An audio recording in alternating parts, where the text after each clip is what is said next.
قرآن پاک آپ کی پیدائش، پرورش، کفالت اور آپ کے ہاں حضرت عیسیٰ کی پیدائش کے واقعات کو کھول کھول کر بیان کرتا ہے تاکہ لوگ اللہ تبارک و تعالیٰ کی محبوب بندی کے بارے میں کوئی شک و شبہ نہ رکھیں۔ حضرت مریم علیہ السلام حضرت داؤد علیہ السلام کی نسل سے تعلق رکھتی ہیں۔ آپ کے والد محترم اس دور میں بنی اسرائیل کے امام نماز تھے اور آپ کی والدہ محترمہ بھی عابدہ اور زاہدہ خاتون تھیں۔ اس دور میں اللہ تعالیٰ نے بنی اسرائیل پر حضرت زکریہ علیہ السلام کو مبعوث فرمایا تھا۔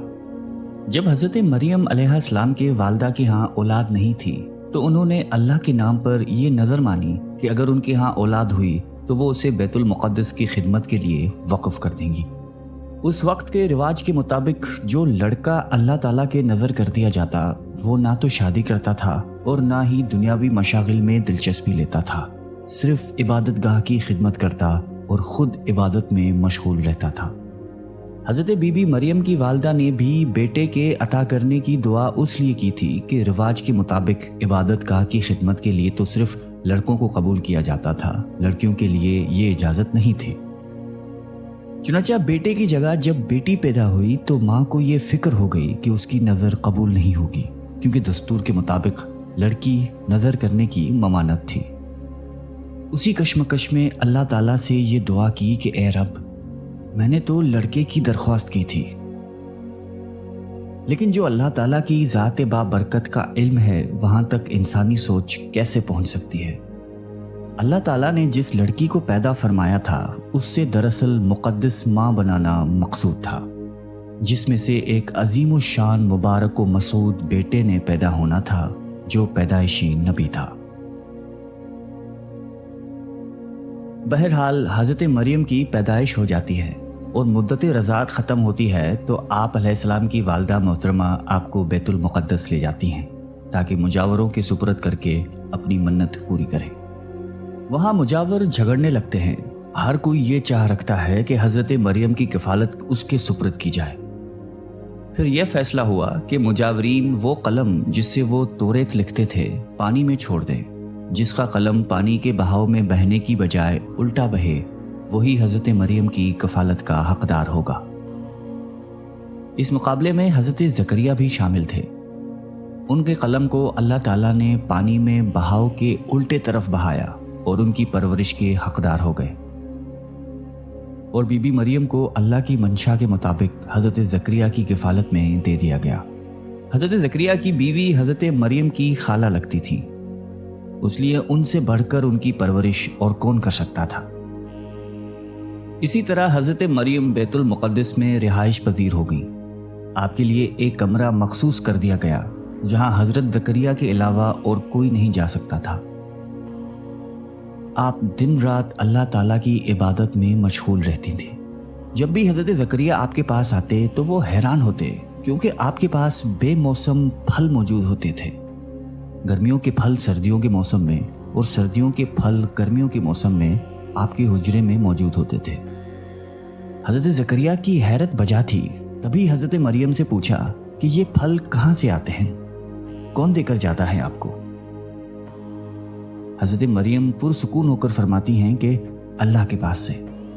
تبھی حضرت زکریہ نے اللہ تبارک و تعالیٰ سے وارث کے لیے دعا فرمائی۔ آپ کی بیوی کے بانجھ ہونے کے باوجود معجزہ خداوندی سے آپ کے یہاں حضرت یحییٰ کی ولادت ہوئی۔ حضرت مریم کی عظمت اور فضیلت کو رب کریم نے بار بار قرآن مجید میں فرمایا ہے اور اپنی مومنہ بندی کی پاکیزگی اور پاک دامنی کا اعلان کیا ہے۔ حضرت بی بی مریم کی عمر جب تقریباً 15 سال ہوئی تو ایک فرشتہ خوبصورت نوجوان مرد کی شکل میں نمودار ہوا، جسے علیحدگی میں دیکھ کر حضرت مریم خوفزدہ ہوئیں اور وہ اپنی عصمت کی حفاظت کے لیے فکر مند ہو گئیں۔ گو کہ فرشتے کے چہرے پر تقویٰ کے آثار نمایاں تھے، تاہم بی بی نے اپنی عصمت کی حفاظت کے لیے خود کو اللہ کی پناہ میں دے دیا۔ یہ ایک عفت اور پاک بازی کا ایک طرح کا امتحان تھا جو اللہ کے خاص بندوں پر اکثر ہوتا ہے۔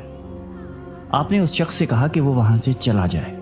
ان کی پریشانی دیکھ کر نوجوان نے کہا کہ گھبرانے کی ضرورت نہیں، میں انسان نہیں ہوں، اللہ تعالیٰ کی طرف سے بھیجا ہوا ایک فرشتہ ہوں، आने की वजह बताते हुए फरिश्ते ने कहा कि आपको एक पाकीज़ा और मुबारक व मसऊद बच्चे की विलादत की खुशखबरी देने आया हूँ।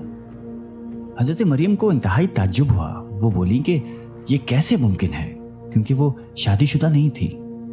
फरिश्ते ने कहा कि उससे पहले अल्लाह ताला हज़रत आदम अलैहिस्सलाम को माँ और बाप दोनों के बगैर पैदा फरमा चुका है और हज़रत हव्वा अलैहिस्सलाम को सिर्फ मर्द के वजूद से पैदा फरमाया गया। हज़रत मरियम जब हामिला हुई तो एक दूर जगह चली गई। इस बारे में एक किस्सा कई बुजुर्गों ने जिक्र किया है कि जब आपका हमल जाहिर हुआ तो सबसे पहले बनी इसराइल के आबिद और जाहिद शख्स वहाब बिन मुनब्बा, जो आपके खालादाद भाई थे, इंतहाई ताज्जुब में पूछा कि ए मरियम, क्या बीज के बगैर खेती उग सकती है? फरमाया जी हाँ, बताओ किसने पहली मर्तबा खेती को पैदा किया? फिर पूछा कि क्या बगैर मर्द के औलाद हो सकती है? फरमाया कि जी हाँ, अल्लाह ताला ने हज़रत आदम को बगैर माँ बाप के पैदा फरमाया। फिर कहा कि अच्छा अपनी खबर दो। हज़रत मरियम ने फरमाया कि अल्लाह ताला ने मुझे खुशखबरी दी है अपनी तरफ से एक निशानी जिसका नाम मसीह ईसा बिन मरियम होगा, दुनिया और आखिरत में साहिब मर्तबा होगा और लोगों से बचपन और बुढ़ापे में कलाम करेगा।